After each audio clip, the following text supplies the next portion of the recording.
Welcome to the Scenario Podcast, your guide to mental health and well-being. Each episode, we uncover practical tools, discuss expert insights, and explore how supplements can transform your mental health journey. Get ready to learn, grow, and thrive with us. Okay, let's unpack this. We are diving headfirst into the booming and honestly bewildering world of brain booster supplements, nootropics. It feels like everywhere you look, there's a new pill, a new formula promising sharper focus, perfect recall, or what the industry loves to call cognitive insurance. It's an absolutely astronomical market. And what's really driving it, I think, are two fundamentally different needs from consumers. Okay. On one side, you have younger people, students, high-pressure professionals maybe, who are just desperate for that immediate performance edge. They need to focus now. And then the other side is that huge demographic, right? Adults over 50, they're not really looking for a smart drug. No, not at all. They want resilience. They're looking to proactively hedge against that. Yeah. That inevitable, and let's be honest, often terrifying age-related cognitive decline. And that split is exactly where all the confusion starts. It is. It's where the hype begins. The market is just this chaotic mix of really robustly researched compounds sitting right next to snake oil. All in the same glossy bottle. What? All in the same glossy bottle. And if you're buying based on marketing claims, you are almost certainly buying the wrong thing for your needs. So that's our mission for this deep dive. We've got a stack of clinical trials here, meta-analyses, expert reviews, and we're going to give you that critical breakdown. Extracting the evidence-based truth. Exactly. What works, what probably works, and what's mostly just expensive noise. And we have to start by asking, are we chasing immediate focus, or are we trying to build long-term brain health? Because those two goals, as we're about to see, often require totally different strategies. That distinction really brings us to the first major split we found in the sources. We're calling it the two paths to cognitive support. That's right. So path one is the world of true nootropics. These are compounds that are intended to directly modify brain function. I bet you do that. They might influence neurotransmitters or increase blood flow to the brain, or even adjust how your brain cells manage energy. This is where you find things like specialized omegas, certain choline donors, or that classic combo caffeine and L-theanine. Okay, so that's path one. What's path two? Path two is the one people often forget, but it's so important. It's vitamins and minerals. And this is key. These don't act like smart drugs. Not at all. They support brain function indirectly. Their whole job is to correct fundamental micronutrient gaps or deficiencies. The mechanism here is everything, isn't it? It is. Nootropics are trying to optimize a system that's already, hopefully healthy. Vitamins and minerals are just regulating the essential biochemical machinery. Things like energy metabolism, making neurotransmitters. So that's why you sometimes hear these miracle stories. Exactly. We see the most dramatic, most measurable cognitive gains when a really profound deficiency, let's say in vitamin B12, is corrected. The brain is just moving from a compromised state back to its normal baseline. So just to be clear, if my B12 levels were already fine, taking a bunch more isn't going to turn me into a genius overnight. It will do almost nothing. But if you're chronically low, that supplement could feel life-changing. Right. You get the result when you fix the gap, not when you push already good levels even higher. That is the core concept we have to keep coming back to. Okay, here's where it gets really interesting. Let's move on and talk about the nootropics and the performance enhancers that actually have some strong science behind them. The evidence really does single out a few ingredients. Yeah, and we have to start with the foundational ones. Let's talk about omega-3s, specifically DHA. You hear about fish oil all the time. All the time, but the mechanism is what's so cool. DHA is a critical structural fat. I mean, it literally makes up a huge percentage of your brain cell membranes. It helps determine signal speed, membrane stability. It even reduces inflammation in the brain. And the trials, what do they actually show? Does it make you smarter instantly? Not instantly smarter, no. It's more about resilience. The trials consistently show these small but meaningful improvements in memory, especially in older adults.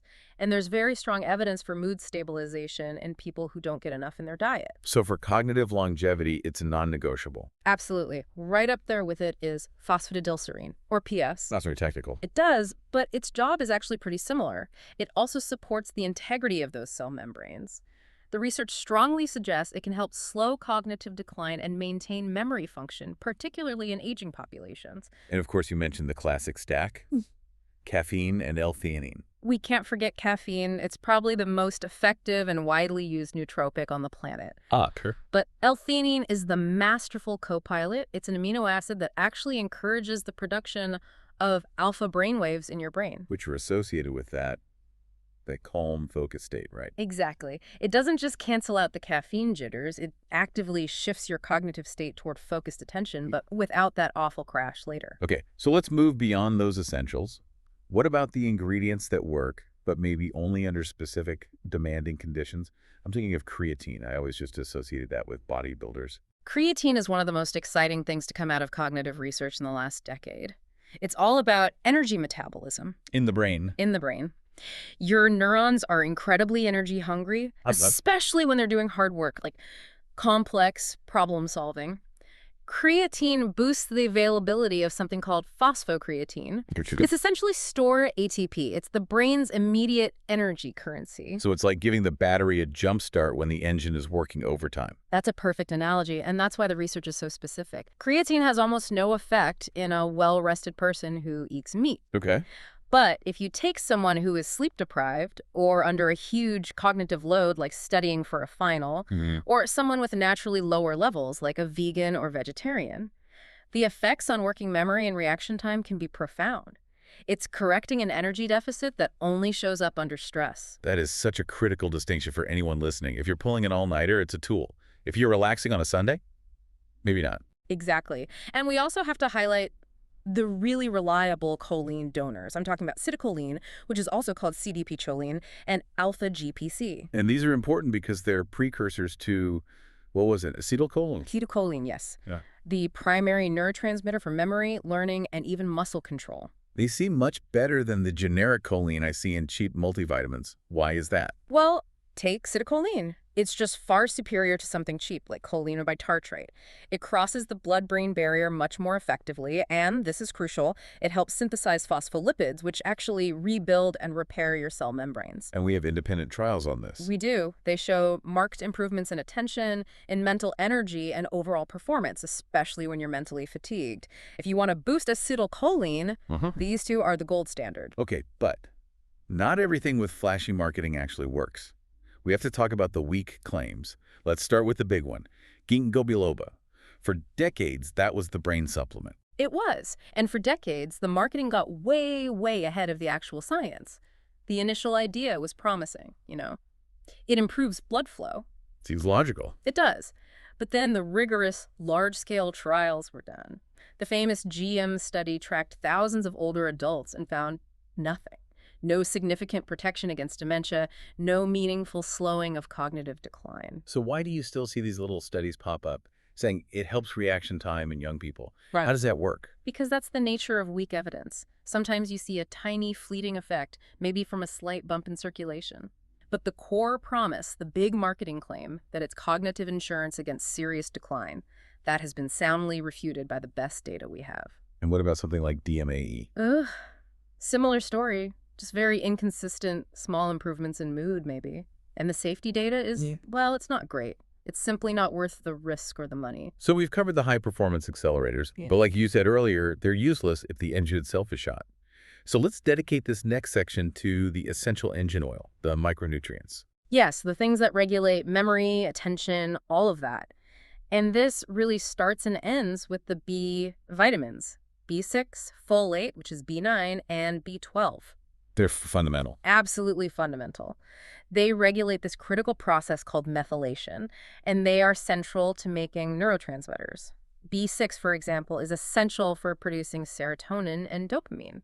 And the number one reason we talk about B vitamins for brain health, it's the relationship with homocysteine, right? Exactly. When you're low in B6, B9, or B12, your body can't properly process an amino acid called homocysteine, so its levels start to rise. And high homocysteine is bad. Very bad. It's linked to cardiovascular risk, and for the brain, it actually accelerates brain atrophy, shrinkage. So the benefit isn't a performance boost, it's literally slowing down the decay. Precisely. The clinical trials show that B vitamin supplementation, it lowers homocysteine and it significantly slows the rate of brain atrophy, but only in adults who started out with high levels. There's that theme again.